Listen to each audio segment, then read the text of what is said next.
Boplang adalah istilah teknik yang berasal dari bahasa Belanda, di mana kata boplang itu sendiri yang berarti adalah papan lurus atau datar yang dipasang pada keliling atau sudut-sudut lahan yang menurut rencana akan kita dirikan bangunan.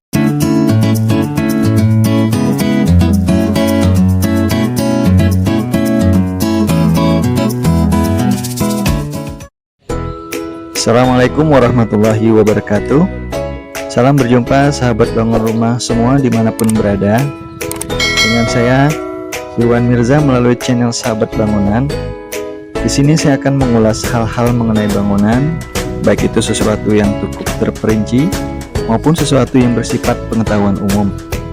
Tentunya semua tidak terlepas dari kaitannya mengenai material, proses bangun, properti, serta keilmuannya. Nah, pada video saya yang pertama ini, saya akan mengulas mengenai tema setting out boplang. Sahabat bangunan sekalian yang ingin bangun rumah, apakah sudah mengenal atau mengetahui apa itu boplang?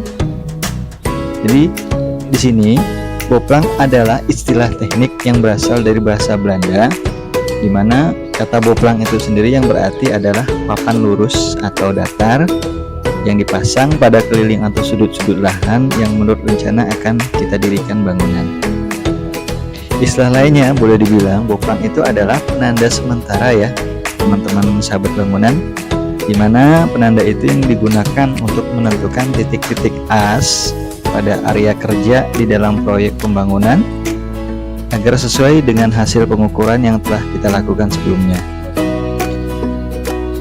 Adapun fungsi utama boplang itu sendiri adalah sebagai penentu arah pondasi dan ketinggian lantai bangunan, sehingga rumah yang disetting dengan boplang itu dipastikan harusnya akan menghasilkan rumah yang presisi atau siku dan memiliki ketinggian yang sejajar secara elevasi, baik itu di samping kanan maupun kiri maupun bagian depan dan belakang rumah tersebut.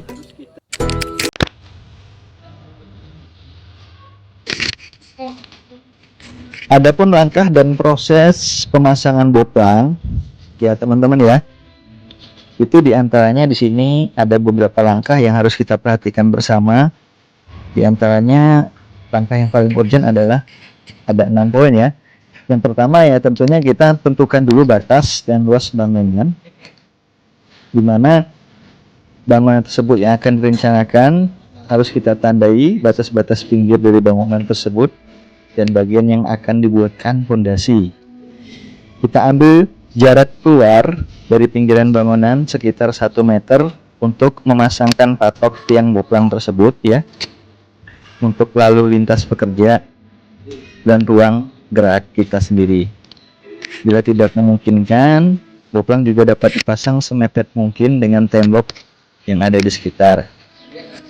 Kemudian poin yang kedua yang harus kita perhatikan juga adalah pemasangan patok, yang tentunya tancapkan kayu patok atau tiang patok yang sudah kita runcingkan pada setiap sudut bangunan yang akan dibuat. Bila lokasi sudah ada pengerasan,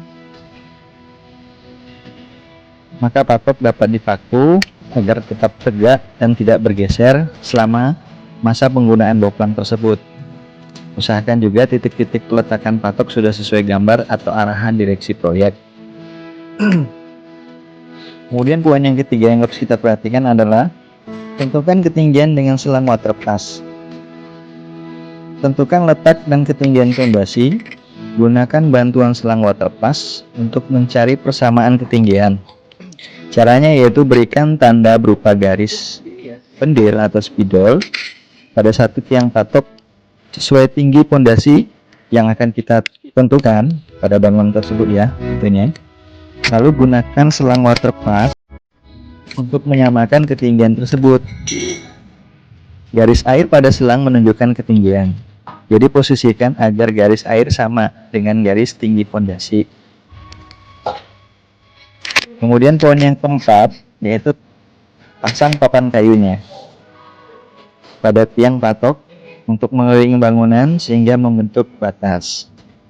Papan dipasangkan pada arah memanjang. Jika papan tidak cukup panjang, maka dapat disambung dengan menambahkan patok pada sambungan papan kayu. Pastikan papan memiliki lebar dan tinggi yang sama, karena akan menjadi acuan dalam menentukan fondasi tersebut. Kemudian untuk poin berikutnya yang kelima, kita pasang benang. Pasang benang pada paku di papan tersebut yang telah diatur posisinya. Kemudian bentangkan benang pada paku-paku tersebut untuk menentukan sudut atau siku bangunan. Apabila bangunan sudah menyiku sesuai gambar, barulah paku dipasang untuk menentukan lebar atas daripada pondasi dan garis as pondasi.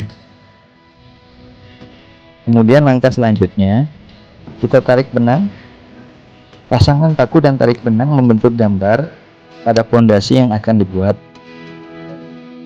Benang tersebut dapat menjadi tanda bagi pekerja selanjutnya untuk menggali pondasi dan menyusun batu pondasi.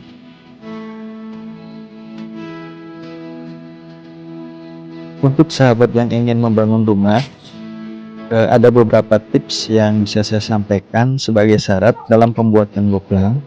Di antaranya, agar sebuah boplang bisa berfungsi baik selama proses konstruksi bangunan, maka ada beberapa syarat pemasangan boplang yang harus dipenuhi sebagai berikut. Ini harus diperhatikan ya, bahwa yang pertama, posisi boplang harus utuh meskipun terkena gangguan cuaca seperti hujan. Jangan sampai rusak karena tertimpa atau tersinggung oleh pekerja yang sedang berlalu lalang atau berlintas di sekitaran proyek tersebut. Kemudian yang kedua, boplang hendaknya diletakkan pada jarak yang cukup dari posisi penggalian tanah untuk pondasi tersebut. Kemudian yang ketiga, boplang harus mampu menunjukkan titik-titik batas dari bangunan. Yang keempat, sisi bagian atas boplang mestinya ada di satu bidang dengan papan boplang jika dilihat secara horizontal. Kemudian yang terakhir, poin yang kelima, yaitu letak boplang harus selalu sama dan seragam agar arah hadapnya tertuju ke dalam pada batas bangunan tersebut. Nah, demikian dari saya untuk tips dan trik serta keilmuan mengenai setting out boplang. Semoga menjadi inspirasi bagi sahabat semuanya dalam membangun rumah. Salam bangun rumah, sekian dari saya cukupkan. Assalamualaikum warahmatullahi wabarakatuh.